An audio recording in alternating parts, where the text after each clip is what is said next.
इसका लाभ क्या है, तुम अपने आप दुनिया को दिखा पाओगे। हम कोई थोप नहीं रहे कि ऐसा करो, ऐसा करना ही चाहिए, करना ही पड़ेगा। यशोदा मैया के पास में सैकड़ों नहीं हजारों दासियां हैं। हम नहीं कह रहे, भगवान सुखदेव जी महाराज कह रहे एकदा गृहदासीषु यशोदा आनंद गेहिनी और कर्मांतर नियुक्तासु निर्ममंथ स्वयं दधी। यशोदा मैया के पास हजारों दासियां सेविकाएं, पर सब दासियों को, सेविकाओं को दूसरे काम में लगा करके यशोदा मैया अपने हाथ से अपने आप दधी मंथन कर रही है। जो माता केवल 40 दिन तक अखंड निरंतर नियमित स्नान करके अपनी ही गौ माता माने देसी गौ माता के दूध को दही जमावे अपने हाथ से और उस दही का प्रातःकाल मंथन करे, मंथन करते समय स्नान कर लेना चाहिए, नहा के धो के शुद्ध वस्त्र पहन लेना चाहिए। यही पूजा है, ये अनुष्ठान है। और गिनती के 40 दिन तक ऐसा करे कि नहा करके दधी मंथन करना है।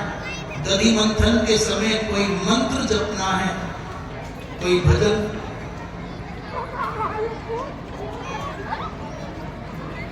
नहीं लगता है व्यवस्था व्यवस्था व्यवस्था व्यवस्था। वृंदावन बिहारी लाल की।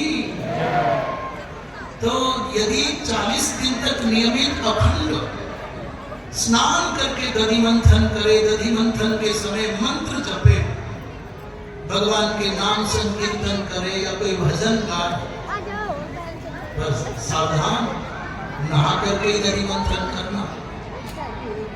तो मैं आपको विश्वास पूर्वक कह सकता हूँ, उस दधी मंथन से बना जो नवनीत होगा, जो मक्खन होगा, जो लौनी होगी, उसको यदि तुम नित्य भगवान को भोग लगाओ मिश्री के संग, इन 40 दिनों में तुम्हारे घर, तुम्हारे स्वप्न में या प्रत्यक्ष भगवान तुमको दर्शन देने आ जाएगा।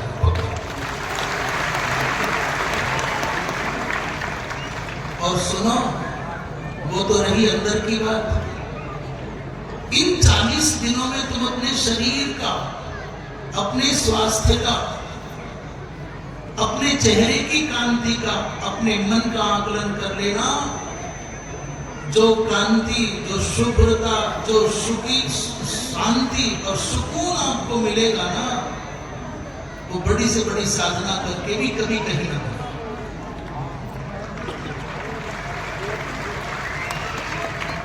कोई बीमारी भी शरीर में घुस गई होगी ना, पहले धोखे से भाग जाएगी। इसी में तुम्हारे प्राणायाम हो जाएंगे सैकड़ों, इसी में तुम्हारा व्यायाम हो जाएगा अनेक प्रकार का, इसी में हो जाएगा योग, इसी में बन जाएगा भजन, इसी में लग जाएगा ध्यान, और यही बन जाएगी तुम्हारी समाधि। खुली आंखों की समाधि का सुख लेना है तो भागवत से यशोदा मैया की इस पूजा पद्धति को स्वीकार करो।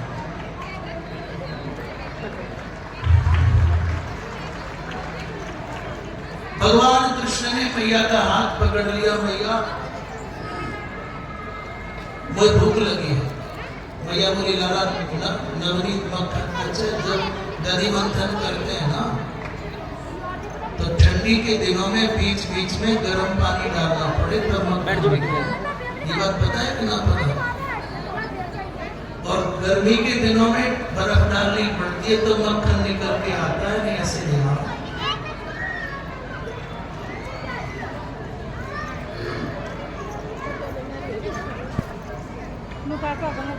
भगवान कृष्ण बोले भैया मैं भूख लगी है।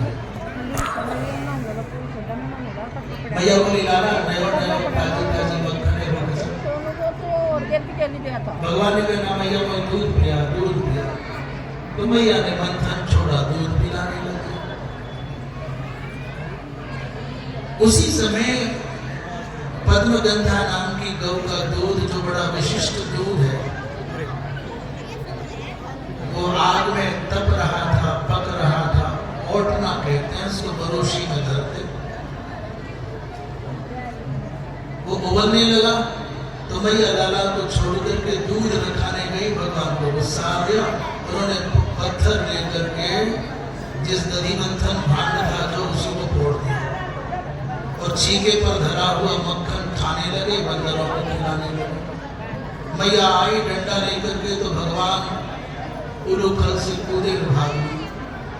आगे आगे भगवान, पीछे पीछे मैया। थोड़ी बूढ़ी है, थोड़ा शरीर भारी है, रेशमी साड़ी पहने है। कैसे दौड़े बूढ़ी मैया? लाला बहुत छोटा है, चपलता से दौड़े तो कितना दौड़े। अंत में भगवान को पकड़ लिया मैया ने और बांधने लगी तो 3 बार रस्सी छोटी पड़ी, 2 अंगुल छोटी पड़ जाती है, 2 अंगुल छोटी पड़ जाती बार बार। 2 अंगुल कुछ और नहीं है, हमारे मन में जो रागत द्वेष है, हमारे मन में जो अहंता और ममता की ये जो गांठें हैं, यही 2 अंगुल छोटा। मैं और मेरापन का जो भाव है, रागत और राग और द्वेष की जो दुर्वृत्ति है, यही 2 अंगुल है। जब तक ये 2 अंगुल पूरी ना हो तब तक भगवत प्राप्ति कैसे हो। अंत में जब मैया हार गई, थक गई, तो भगवान अपनी मर्जी से अपनी मैया के बंधन में बंध गए। मैया ने उलूखल पर बांध करके घर के काम में अपने आप को लगाया। भगवान ने उलूखल उखाड़ा और नंद बाबा के घर में जो 2 अर्जुन के वृक्ष खड़े थे, जिनको यमलार्जुन कहते हैं, उन दोनों का उद्धार किया है अपने स्पर्श मात्र से। कुबेर के 2 पुत्र नारद जी के शाप के कारण वृक्ष योनि में आए थे। आज भगवान की कृपा से उनका उद्धार हुआ। भगवान का जो पेट में रस्सी बंधन हुआ है, इसी से भगवान का एक नाम हो गया दामोदर। बोलिए दामोदर भगवान की। ब्रजमंडल में अनेक प्रकार के गोकुल में उत्पात होने लगे, इसलिए सब मिलकर के वृंदावन आ गए हैं। यमुना के किनारे पर अर्धचंद्राकार अपना उपनगर बसा लिया। भगवान बालकृष्ण लाल बछड़े चराने लग गए हैं। एक दिन भगवान के संहार के लिए कंस ने अघासुर को भेजा और अघासुर बड़ा भारी अजगर बनकर के आया। भगवान कृष्ण ने बाल वालों की रक्षा के लिए इस अघासुर को मारा। ब्रह्मा जी महाराज को संदेह हुआ कि अघासुर को कौन मार सकता है, ये परीक्षा ली जाए। जब तक ब्रह्मा जी आए तब तक भगवान कृष्ण अघासुर को मार करके यमुना के किनारे आए और कदम्ब के वृक्ष के नीचे बालमंडल के साथ में बैठ करके भोजन पा रहे थे। अब गांव के बालक जैसे भोजन करें, हाथन में दरिया रोटी, अचार की पाव, हंसते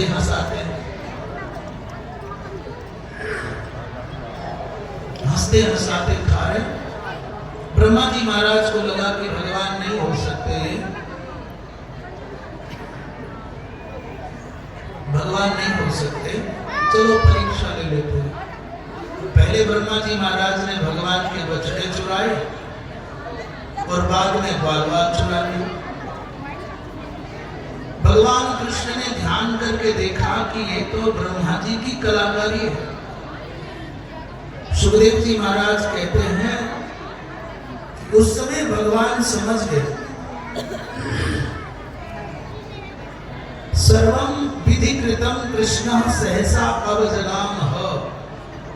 विधिकृतम माने ब्रह्मा जी का किया कराया है। इसलिए भगवान कृष्ण ने अपने संकल्प से उतने बछड़े वैसे ही बछड़े, उतनी ग्वालपाल और वैसे ही ग्वालपाल बना दी। 1 वर्ष तक ब्रजमंडल में चारों ओर बछड़ों के रूप में कृष्ण और ग्वालपालों के रूप में कृष्ण।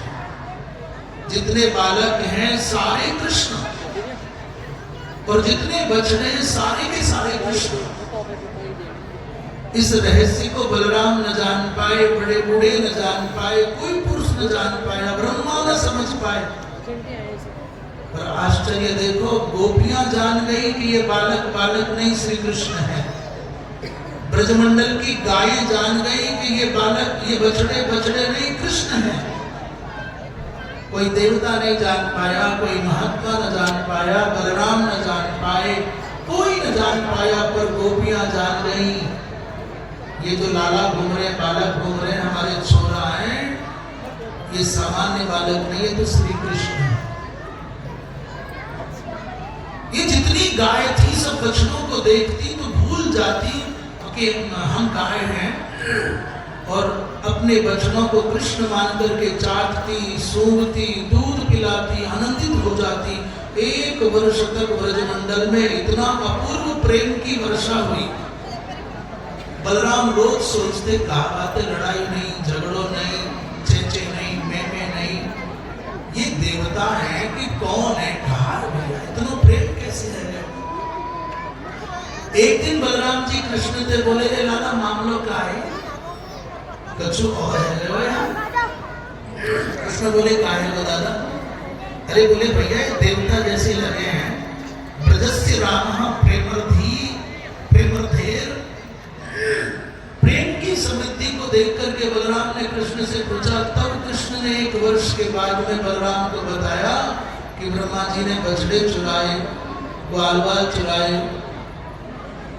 बलराम अपना सिर खुजाने लगे, लाला तेरी लीला तू ही जाने। ब्रह्मा जी महाराज लौट करके आए, देख रहे चारों ओर बछड़े और ग्वाल बाल वही हैं। ध्यान करके देखा तो उन बछड़ों में चतुर्भुज भगवान श्री कृष्ण का दर्शन हुआ। बछड़ों में चतुर्भुज भगवान कृष्ण का दर्शन हुआ तो लज्जा के मारे दंडवत की मुद्रा में आ गए, शरणागत हो गए, क्षमा याचना करने लगे। भगवान ने कहा